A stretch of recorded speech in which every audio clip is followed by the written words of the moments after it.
2025 జనవరి నెల 1వ తారీఖు నుండి 30 వరకు 10వ రాశి మకర రాశి ఫలితాలు. మకరశ్చాన్ మృగో నక్రః. ఈ మకర రాశికి ఏలనాటి శని జరిగింది. 2 నెలలు పోతే 7 సంవత్సరాలు 4 నెలల శని దోషం పోతుంది. ఇక మీకు పట్టపగ్గాలు లేవు. మీకు అన్ని విధాలా మేలు జరగబోతోంది. ఈ మేలు జరిగేటువంటి టైంలో చాలా జాగ్రత్త అవసరం. సముద్రంలో ఈత కొట్టేవాడు ఒడ్డుకు చేరడా నమ్మకం లేనటువంటి పరిస్థితిగా ఉంటుంది. దాదాపు 3 వంతులు ఒడ్డుకొచ్చారు, చివరిలోకి వచ్చేశారు. చివరిలోనే పడే కష్టం ఎక్కువగా ఉంటుంది. ఆ కష్టపడి ఒడ్డుకు చేరితే ఇక తిరుగంటూ ఉండదు.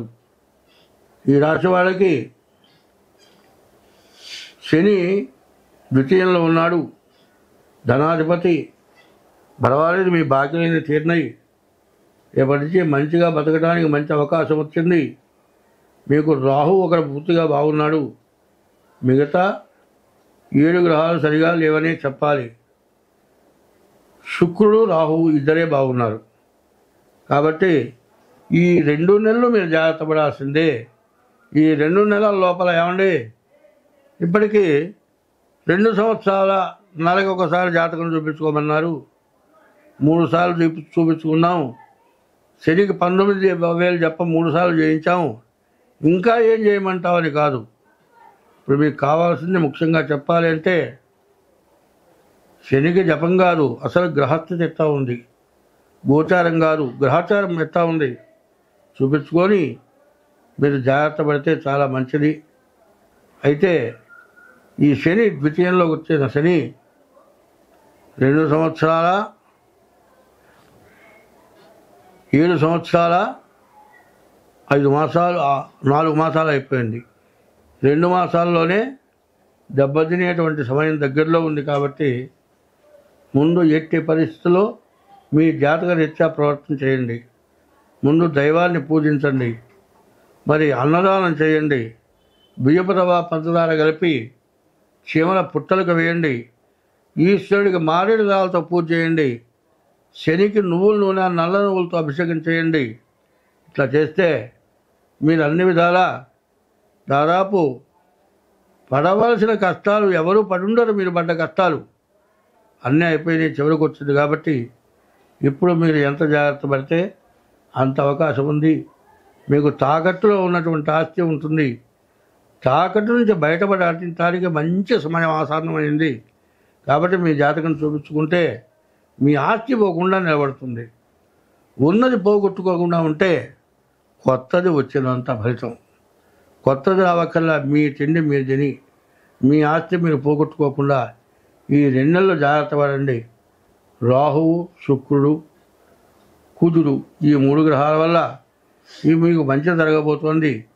కాబట్టి చెడుని తొలగించుకోవాలంటే ముందు జాతకం చూపించుకోవటం, ప్రతిరోజు దైవ దర్శనం చేయటం, భార్యని తల్లిదండ్రులని ప్రేమగా చుట్టం, ఇవి చేసినట్లయితే మీకు ఇష్టదైవాన్ని ఎప్పుడూ స్మరించడం, ఎవరిని కూడా దురుసుగా మాట్లాడకుండా ఉండటం, ఇది చేస్తే మీ జాతకంలో చాలా మేలు జరుగుతుంది.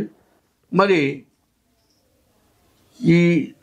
ఈ పంచాంగంలో ఉన్నది ఏమిటంటే ముందు పాపగ్రహాల యొక్క బలం ఎక్కువగా ఉంది, శుభగ్రహాల బలం తక్కువగా ఉంది.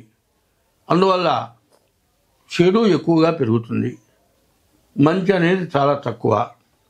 రాజ్య పరిపాలనకు వచ్చేప్పటికల్లా రాజుల బలం ఎక్కువగా ఉంటుంది. వాళ్ళ ఇష్టం వచ్చినట్టు ప్రవర్తించేటువంటి లక్షణాలు ఉంటాయి. తర్వాత 2024, 2025, 2026 ఈ 3 సంవత్సరాలు కూడా పూర్తిగా అంటే ఈ నవగ్రహాలు, పాపగ్రహాలు, శుభగ్రహాలు 2 ఉంటాయి. పాపగ్రహాల బలం ఎక్కువగా ఉంటేనేమో ఎక్కువ చెడు జరుగుతుంది. శుభగ్రహాల బలం ఎక్కువగా ఉంటే ఎక్కువ మంచి జరుగుతుంది. ఇప్పుడు పరిస్థితుల్లో మనకేం కనపడుతుంది అంటే చెడు బాగా ఎక్కువగా కనపడుతుంది. చెడు వల్లే మనం ఇబ్బందులు పడేటువంటి లక్షణాలు బాగా కనబడుతున్నాయి. కాబట్టి 2024 మనం చూసాం. చాలా సమస్యలు, చాలా ఇబ్బందులు, చాలా కష్టాలు తర్వాత రకరకాలైన ఉపద్రవాలు వచ్చినాయి. 25 కూడా అట్లాగే ఉపద్రవాలు, కష్టాలు, రాజుల వల్ల ఇబ్బందులు, పరిపాలకుల వల్ల బాధలు, ఇవన్నీ కూడా బాగా ఎక్కువగా కనపడుతున్నాయి. 25 కాదు, 2026 కూడా అట్లాగే కనపడుతుంది. ఈ 3 సంవత్సరాలు 24, 25, 26 ఈ 3 సంవత్సరాలు కూడా చాలా కష్టదాయకంగా, చాలా సమస్యలు ఎక్కువగా, చాలా ఇబ్బందులు ఎక్కువగా కనబడుతూ ఉండటం చేత ప్రజలు ఎప్పుడూ కూడా అప్రమత్తంగా ఉండాలి. అప్రమత్తం అంటే దానికి అర్థం ఏమిటంటే, మనం డబ్బు సంపాదిస్తున్నాం, సంపాదించే దాంట్లో జాగ్రత్త అనేది చాలా అవసరం. ఇప్పుడు 3 రకాల దుస్తులతో జీవితం గడపచ్చు. మరి 30 రకాల దుస్తులు కట్టుకొని రోజుకు ఒకటి చొప్పున మార్చి కట్టుకునేవాళ్ళు కూడా ఉన్నారు. మరి 7 రకాల దుస్తులు కట్టుకొని ఒక రోజు కట్టిన ఒక రోజు కట్టకుండా ఉండేవాళ్ళు ఉన్నారు. అంటే సూర్యుడికి సంబంధించినవి, చంద్రుడు అట్లా ఒక్కొక్క గ్రహానికి సంబంధించిన గుడ్డలు కట్టేవాళ్ళు ఉన్నారు.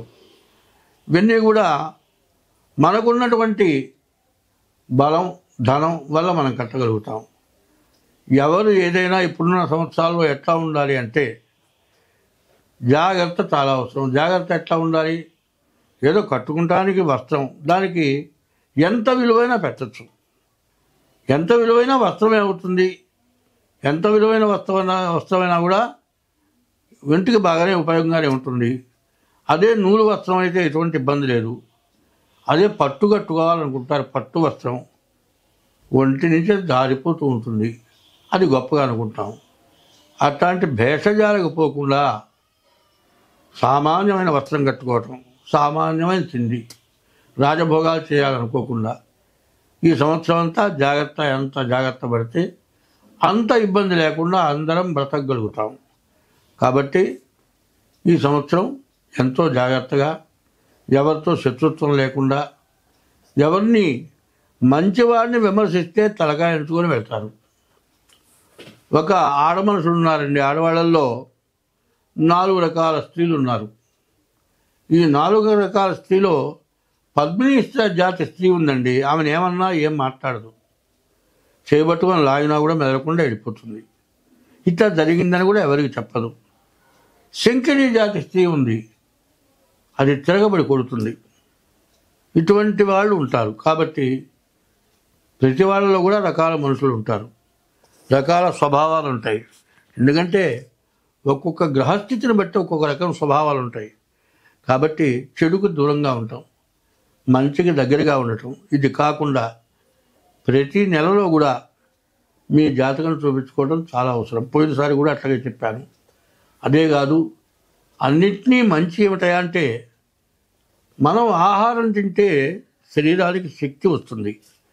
ఆహారం తినకపోతే శక్తి క్షీణించి నీరసం వస్తుంది. అట్లాగే భక్తి కలిగి ఉంటే పాపం నశించిపోతుంది. భక్తి కలిగి ఉంటే పుణ్యం పెరుగుతుంది. అందువల్ల శక్తి పెరుగుతుంది, శరీరంలో దృఢత్వం వస్తుంది, దైవ బలం వస్తుంది, పాపం నశించిపోతుంది. అయితే ఈ పాప పుణ్యాలు ఎట్లా ఉన్నాయంటే, మనం చేసుకున్నటువంటి పాపం వల్ల, పాపగ్రహాల వల్ల ఇబ్బంది, శుభగ్రహాల వల్ల మంచి జరుగుతుంది. కాబట్టి ప్రతి వాళ్ళు కూడా ఈ సంవత్సరంలో ప్రతి నెల కూడా మీ జాతకం చెప్పగలిగిన వాళ్ళ దగ్గర మీ జాతకం చూపించుకుంటూ, మనకు నిత్యావసర వస్తువుల్లో బియ్యం లేకపోతే తిండి తినలేం. ముందు ప్రథమమైన ఆహారం బియ్యం. బియ్యం ఉంటే అన్నం వండుకుంటాం. అన్నంలోకి పచ్చడి వేసుకుని తినచ్చు, కూర వేసుకుని తినచ్చు, రకరకాలు వేసుకుని తినచ్చు. దేంతోనైనా కడుపు నింపుకుంటాం, అచ్చగా పచ్చడితోనైనా కడుపు నింపుకుంటాం.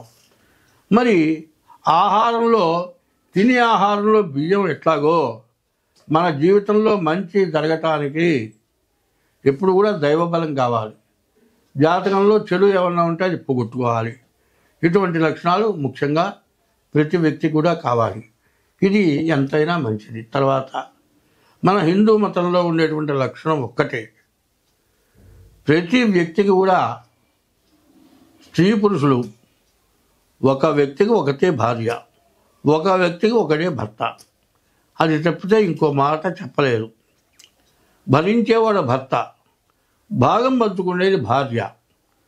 ధర్మాన్ని కాపాడటానికి ఉపయోగపడేది ధర్మపత్ని భార్య. ఇది మన హిందూ ధర్మంలో ఉంది. ధర్మపత్ని ఉంటే వీడు ఎంతైనా ధర్మం చేయగలుగుతాడు. ఆ ధర్మపత్ని అయితే వీడు ఎందుకు పనికిరాడు. అందువల్ల స్త్రీ చిత్తం పురుషుడు భాగ్యం అన్నారు. కాబట్టి పురుషుడు ఎప్పుడు కూడా ధర్మ పద్ధతి కలిగి ఉండాలి. భార్యని జాగ్రత్తగా చూసుకోవాలి, తల్లిదండ్రులకు అన్నం పెట్టాలి. మరి గోబ్రాహ్మణేభ్య శుభమస్తు నిత్యం, లోకా సమస్త సుఖినో భవంతు.